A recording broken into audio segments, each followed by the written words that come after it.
नमस्कार, भारतीस मराठी तडकामध्ये आपले खूप खूप मनापासून स्वागत आहे। दिवाळी जवळ आलेली आहे आणि फराळाला सगळीकडे सुरुवात झालेली आहे। आपण करत आहोत गोड शंकरपाळी। त्यासाठी मी तुम्हाला दाखवणार आहे आज अर्धा किलोच्या मापामध्ये आपण काय काय वस्तू घ्यायच्या आहेत त्याप्रमाणे आपण बघणार आहोत। अगदी खुसखुशीत आणि खूप असे छान अशी ही शंकरपाळी तयार होते। मी अर्धा किलो पीठ घेतलेला आहे वजनी मापाने 500 ग्रॅम आणि या वाटीच्या मापाने बघाल तर 4 वाट्यांनी हा मैदा घेतलेला आहे। आता आपण हा बाजूला ठेवून घेऊ। 4 वाट्या आपला मैदा घेतलेला आहे। आता त्याच वाटीने 1 वाटी आपल्याला साखर घ्यायची आहे आणि वजनी मी घेतलेली आहे 190 ग्रॅम साखर घेतलेली आहे। थोडे तुम्हाला गोड हवे असतील तर तुम्ही आणखी 200 ग्रॅम तुम्ही साखर घेऊ शकता। आणि त्याच वाटीने आपल्याला बरोबर 1 वाटी दूध घ्यायचं आहे। 1 वाटी भरून मी दूध टाकून घेतलेलं आहे। तुम्ही पाणी देखील टाकू शकता। हे आपल्याला साखर फक्त आपल्याला दुधामध्ये विरघळून घ्यायची आहे। मी आता ही गॅसवर ठेवून साखर मी छान विरघळून घेते। दुधामध्ये आपण साखर टाकून छान विरघळून घेतलेली आहे। त्याच वाटीच्या मापाने आपल्याला तूप घ्यायचं आहे। बघू शकता तुम्ही पाऊण वाटी मी तूप घेतलेलं आहे। जवळजवळ वजनी बघाल तर हे जवळजवळ 140 ग्राम तूप आहे। हे तूप आपल्याला सगळं लावून घ्यायचं आहे पिठाला छान।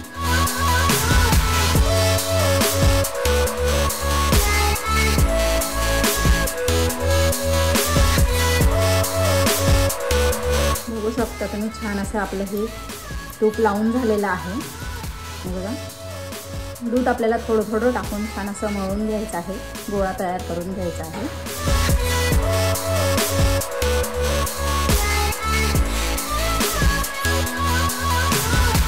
पिठाचा गोळा आपण छान असं मळून घेतलेला आहे।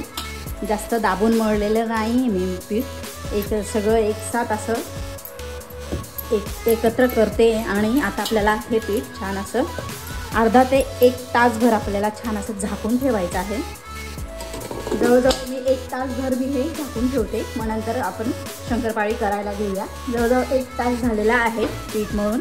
तुम्ही बघू शकता छान असं घट्ट गोळा तयार झालेला आहे। आपल्याला जास्त पीठ न मळता आपल्याला असाच अशा प्रकारे आपण गोळा तयार करणार आहोत। आता आपण हे लाटायला घेऊया शंकरपाळे। लाटून घ्यायची आहे आपल्याला छान शंकरपाळे। या पद्धतीने आपल्याला छान असं फोल्ड करून घ्यायचं आहे म्हणजे छान असे लेयर येतील।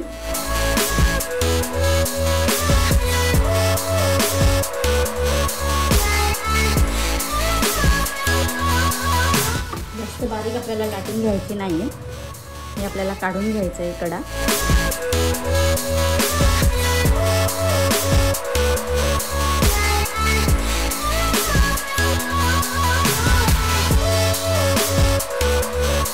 या पद्धतीने आपण छान असे कापून घेतलेले आहेत। एका प्लेटमध्ये काढून घेऊया। या पद्धतीने आपण आता हे बाकी शंकरपाळे असे लाटून घेऊया। आपल्याला गॅसवरती मी तेल ठेवलेलं आहे। तेल आपलं गरम झालेलं आहे। आता आपण शंकरपाळे टाकून घेऊया।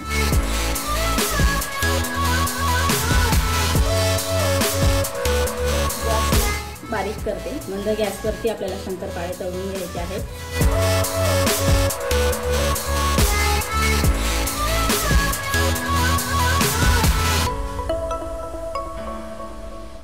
हलक्या हाताने आपल्याला शंकरपाळे अगदी हलवायचे आहेत। छान असे मंद आचेवरती आपण शंकरपाळे तळून घेतले। आता आपण हे काढून घेऊया।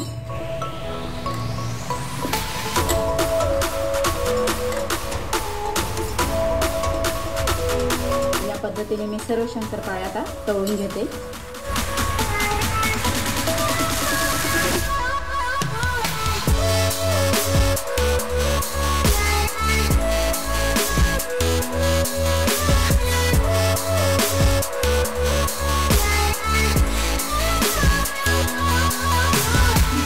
पद्धतीने आपण सगळं प्रमाण दाखवलेलं आहे आणि इतके छान असे खुसखुशीत हे शंकरपाळे आलेले आहेत। तुम्ही हे शंकरपाळे अशा पद्धतीने एकदा तुम्ही हे शंकरपाळे नक्की करा। माझी रेसिपी तुम्हाला कशी वाटली कमेंट करून सांगायला विसरू नका। रेसिपी आवडली असेल तर लाईक करा, शेअर करा आणि सबस्क्राईब करायला विसरू नका। धन्यवाद।